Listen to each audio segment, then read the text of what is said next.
Hello, brothers and sisters. How are you today? This is Readings with Regina, and I want to welcome all of my new subscribers. Thank you so much. Thank you.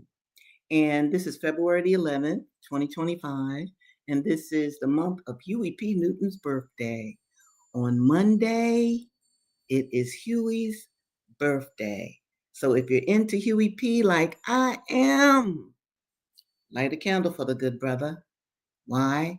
Because he's an ancestor now, and ancestors like to be remembered. I'm going to be reading from The Half Has Never Been Told, Slavery and the Making of Capitalism by Edward Baptiste. Those of you who've been hanging with me, you know I've been reading from this book, and I highly, highly recommend it.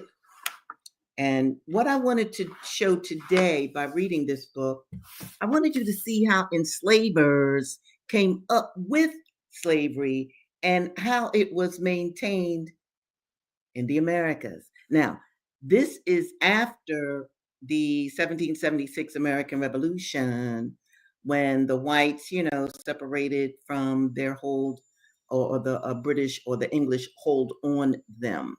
So this takes place in 1787. That's about 11 years since the American Revolution.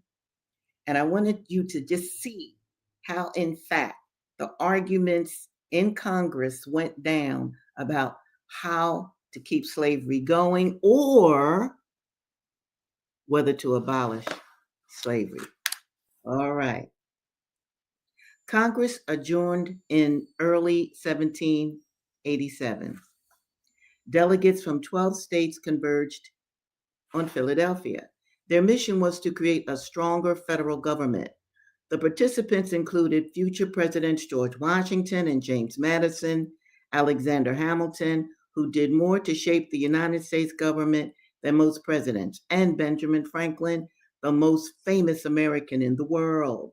As May ended, they went into Independence Hall, closed the shutters, and locked the doors. By the time they emerged in late summer, they had created the United States Constitution, a plan for welding 13 states into one federal nation. Once it was approved by the states, its centralizing framework would finally give Congress the authority it needed to carry out the functions of a national government, collecting revenue, protecting borders, extinguishing states' overlapping claims to Western territory, creating stable trade policy, and regulating the economy. A deal struck between the big states and the small ones allowed representation by population in the House of Representatives while giving each state the same number of delegates in the Senate. But the Constitution was also built from the timber of another bargain. In this one, major Southern and Northern power brokers forced their more reluctant colleagues to consent to both the survival and the expansion of slavery. The first point of debate and compromise had been the issue of whether enslaved people should be counted in determining representation in the House. Representing Pennsylvania, Governor Morris warned that this would encourage the slave trade from Africa, since the importing slaves would be rewarded with more clout in the national government. In the end, however, every northern state but one agreed that a slave could count as 3/5 of a person in allowing representation. The 3/5 compromise affected not only the House, but also the presidency, since each state's number of electoral votes was to be determined by adding 2 for its senators to its number of representatives in the House. One result was the South's dominance of the presidency over the next 70 years. 4 of the first 5 presidents would be Virginia slaveholders. 8 of the first dozen owned people. Over the long run, those presidents helped to shape the nation's policy of geographic and economic growth around the expansion of slavery. But those policies were not just enabled by the consequences of compromise over representation. Their roots grew out of the Constitution itself. As Governor Morris had suggested, the convention had to consider the issue of the Atlantic slave trade, the cause of a continual influx of people destined for slavery in the New World society. By the 1780s, many white Americans and a growing cadre of British reformers believed that modern civilized nations could no longer engage in the brutalities of the Middle Passage. The brutalities of the Middle Passage. So they knew about the brutalities of the Middle Passage. In the Constitutional Convention itself, Virginia slaveholder George Mason bragged that Virginia and Maryland had already banned the infernal traffic in human beings, but he worried if South Carolina and Georgia were allowed to import slaves, the greed of those states would bring the judgment of heaven on the new nation. Mason charged that every master of slaves is a born petty tyrant, and yet the curse might spread. The Western people, by which he meant the people of Kentucky and other newly settled areas, are already crying out for slaves for their new lands, he said, and will fill that country with slaves if they can be got through South Carolina and Georgia. Mason's critique infuriated politicians from the coastal areas of the deepest South who leapt to their rights. Mason claimed to be a freedom-loving opponent of slavery, but he was speaking from self-interest. Charged South Carolina's Charles Pinckney. Virginia will gain by stopping the importation. Her slaves will rise in value, and she has more than she wants, Pinckney hinted at something new in the history of New World slavery, the possibility of filling a new plantation zone with slave labor from American reservoirs. Now I want you to think about what is an American reservoir of slave labor? This was possible because the Chesapeake's enslaved population had become self-reproducing. I got to read that again. The Chesapeake's enslaved population had become self-reproducing. This means that the Black woman, I'm not reading now from the book, that means that the Black woman was raped so much and so often that these enslavers called that self-reproducing. You can't self-reproduce. Anyway, let me hold my emotions. Pinckney then defended slavery in the abstract. If slavery be wrong, he said, it is justified by the example of all the world. In all ages, one half of mankind have been slaves. This is true. The Carolinas and Georgia threatened to abandon the Constitutional Convention, just as the already hot shuttered hall neared the boiling point. Oliver Ellsworth of Connecticut, a future Chief Justice of the Supreme Court, rose to dump ice water on the Chesapeake delegates. Having never owned a slave, Ellsworth said, he could not judge of the effects of slavery on character. Rather than simply attacking the international slave trade's morality or bewailing the effects of slaveholding in the moral abstract, let the economic interests of white Americans dictate whether the Atlantic slave trade should be closed. And as slaves also multiply so fast, what were we, rabbits? Okay, as slaves also multiply so fast in Virginia and Maryland that it is cheaper to raise than import them. Let us not intermeddle with internal forced migrations either. Concurring with Ellsworth, South Carolina's John Rutledge, another future Chief Justice, insisted that religion and humanity, listen to this, religion and humanity have nothing to do with this question. Interest alone is the governing principle with nations, he said.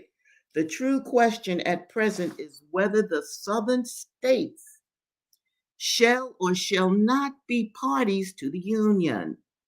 If the northern states consult their interests, they will not oppose the increase of slaves, which will increase the commodities of which they will become the carriers. New plantations within United States borders could fill the role of the British sugar islands to which northeastern merchants had lost access in the American Revolution. So the convention made a deal. Congress would ban the slave trade from Africa, but not for at least another 20 years. Years later, Illinois politician Abraham Lincoln, named for his grandfather who had been killed in the Kentucky field, would argue that a possible slave trade ban, however delayed, was a concession made by men ashamed of slavery. The Constitution, he pointed out, did not even include the word slavery or slaves. Instead, it used circumlocutions such as persons held to service or labor. Perhaps, however, it was Ellsworth and Rutledge who were right. Interest was the governing principle shaping the Constitution. In the interests of both profit and unity, they and most other white Americans proved willing to permit the forced movement of enslaved people. In straight or in twisted words, the outcome was plain. The upper and lower South would get to expand slavery through both the Atlantic trade and the internal trade, the internal trade, the internal trade. The internal trade, this is from the book, this is Regina talking now. The internal trade are the slave breeding farms that they had in America. They had breeding farms of Black people.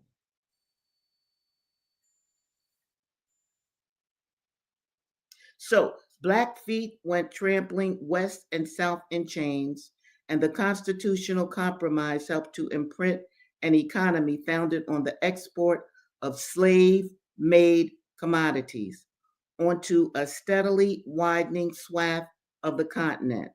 Slavery's expansion soon yielded a more unified government. The government unified around slavery, and a stronger economy based on new nationwide capital markets. In fact, instead of finding slavery's expansion to be something that they had just had to accept to avoid ushering in a kind of conflict that would break the infant bonds of nationhood, white Americans soon found in it the basis for a more perfect union. Southern entrepreneurship and Northern interests were going to be yoked together for a very long time. All right. Now I want to buttress what I just read by reading from Murder Incorporated by Mumia Abu-Jamal and Stephen Victoria. Okay. While the American Revolution was boiling, now I'm skipping backwards in time, this is 1776 or so, between the colonies and the mother country, there was a vast and growing population in cities and rural districts throughout the colonial territories that were initially on the periphery. That's because their deeply felt causes for freedom did not concern the two European powers engaged in international battle. In a struggle for freedom and independence, those most need of freedom were not on the agenda. Indeed, quite the reverse. For on the eve of the revolution, those white men of the 13 colonies in America who owned substantial property, who filled the air with yells for liberty, liberty from the British tyrant, held enthralled tens of thousands of shackled others and denied even the peace of personhood. Historian Herbert Aptheker, a groundbreaking scholar of the 20th century, noted the glaring contradiction. A letter written July 31st, 1776, by Henry Wynkoop, a resident of Bucks County, Pennsylvania, to the local committee of safety, requested the dispatching of ammunition in order to quiet the people in my neighborhood who have been somewhat alarmed with fears about Negroes, little n, Negroes and disaffected people injuring their families when they were in the service. In other words, Black resistance. What do you think they were concerned about? Fighting the British or keeping their Negroes in line? When the newly established government began trying to recruit soldiers for the upcoming war, a lot of people simply weren't interested. Howard Zinn continues. Many working people and farmers enlisted, but many others did not. In the South, they were very disgruntled, not patriotic, and unenthusiastic about the rebellion. General Washington, that's George, that is, had to send General Greene to coerce the threatened people in order to get them into the military. Why do you think it was so hard, especially for Southerners with perhaps the deepest military tradition of any sector in the nation? Because they had to choose between keeping their slaves or getting independence from England. Which cause do you think was more important to them? In fact, in truth, there was another reason why the white armed South was reluctant to rumble against the British, and it had everything to do with self interest and little to do with independence. Consider this. Do you know how many Blacks fought for the Revolution against the inclinations of General Washington? We might add 5,000 men. How many fought on behalf of the crown? We're talking about Negroes now, then called Negroes, Blacks. How many fought on behalf of the crown? That's England. An estimated 65,000 brothers fought for the crown. 5 fought with George Washington. 65,000 fought with England. Those tens of thousands of Black soldiers didn't serve in British regiments because of love of Queen and country. No, they too pursued their own self-interest, for they heard through the ever-present grapevine that the British would grant freedom to any Black man who joined their side. The numbers tell the story with eloquence greater than poetry. The British even equipped them with uniforms. Can you imagine the enslaved brothers with uniforms for the first time? And their uniforms were emblazoned with the motto, Liberty to Slaves. Lord John Murray Dunmore, Virginia's colonial governor, organized what he termed the Ethiopian Regiment for Black soldiers. The very idea sent Virginians into conniption fits. This Black regiment helped the British capture and put to the torch Norfolk, Virginia on New Year's Day, 1776. And when the war was irrevocably done for the British, some 20,000 Africans sailed with them when they sailed away from their former colonies. They were resettled in the West Indies, in parts of Canada, and in other far-flung islands under British dominion. They lost the Revolutionary War, sure, but they too were no longer slaves. All right. Okay. Now I'm going to lastly read a bit from Brother Fred. We always have to read Brother Fred because Fred, who wrote this narrative in 1845, was an actual enslaved individual. So we get a personal and upfront look at slavery through the eyes of an eloquent and quite courageous enslaved brother. This is chapter 3 in the narrative. Fred writes, Colonel Lloyd kept a large and finely cultivated garden, which afforded almost constant employment for 4 men. besides the chief gardener, Mr. McDermott. This garden was probably the greatest attraction of the place. During the summer months, people came from far and near, from Baltimore, Easton, and Annapolis to see it. It abounded in fruits of every description, from the hardy apple of the north to the delicate orange of the south. This garden was not the least source of trouble on the plantation. Its excellent fruit was quite a temptation to the hungry swarms of boys, as well as the older slaves belonging to the colonel, few of whom had the virtue or the vice to resist it. Scarcely a day passed during the summer but that some slave had to take the lash, take the lash for stealing fruit. The colonel had to resort to all kinds of stratagems to keep his slaves out of the garden. The last and most successful one was that of tarring his fence all around, after which, if a slave was caught with any tar upon his person, it was deemed sufficient proof that he had either been into the garden or had tried to get in. In either case, he was severely whipped by the chief gardener. The plan worked well. The slaves became as fearful of tar as of the lash. They seemed to realize the impossibility of touching tar without being defiled. The colonel also kept a splendid riding equipage. His stable and carriage house presented the appearance of some of our large city livery establishments. His horses were of the finest form and noblest blood. His carriage house contained 3 splendid coaches, 3 or 4 gigs, besides Dearborns and barouches of the most fashionable style.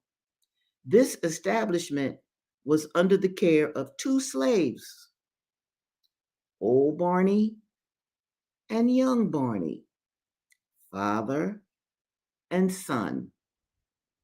To attend to this establishment was their sole work, but it was by no means an easy employment, for in nothing was Colonel Lloyd more particular than in the management of his horses.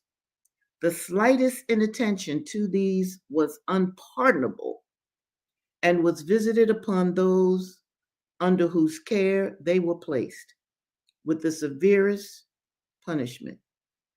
No excuse could shield them. If the colonel only suspected any want of attention to his horses, a supposition which he frequently indulged, and one which, of course, made the office of Old and Young Barney a very trying one. They never knew when they were safe from punishment. They were frequently whipped. They were frequently whipped. They were frequently whipped when least deserving, and escaped whipping when most deserving it. Everything depended upon the looks of the horses and the state of Colonel Lloyd's own mind. When his horses were brought to him for use, if a horse did not move fast enough or hold his head high enough, it was owing to some fault of his keeper's. It was painful to stand near the stable door and hear the various complaints against the keepers when a horse was taken out for use. Quote, "This horse has not had proper attention. He has not been sufficiently rubbed and curried, or he has not been properly fed. His food was too wet or too dry. He got it too soon or too late. He was too hot or too cold. He had too much hay and not enough grain, or he had too much grain and not enough hay."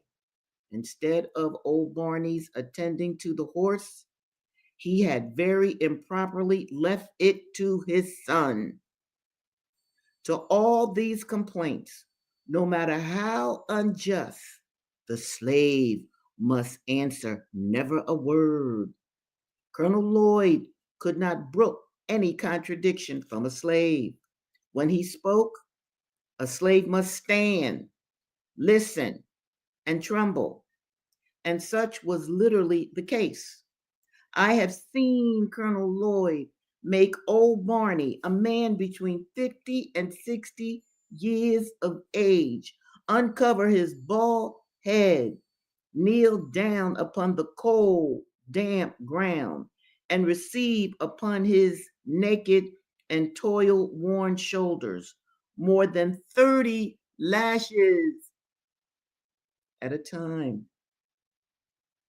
Colonel Lloyd had 3 sons, Edward, Murray, and Daniel, and 3 sons-in-law, Mr. Winder, Mr. Nicholson, and Mr. Lowndes. All of these lived at the Great House Farm and enjoyed the luxury of whipping the servants whenever they pleased.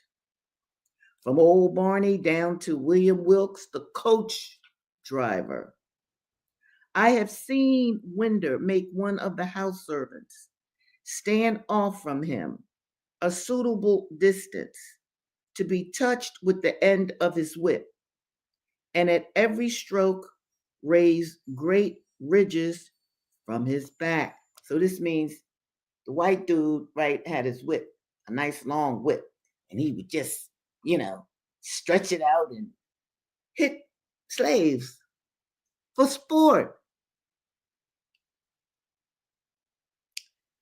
Ugh, I'm gonna stop right here and talk to you folks for a bit. Now, this is what I know, okay, from having taught for quite some time now. I've been teaching for years. More than 35 years I've been teaching in universities and colleges, okay. And I know that it hurts students to hear this, mostly the Black students, and the white students are uncomfortable too. But you know what, people?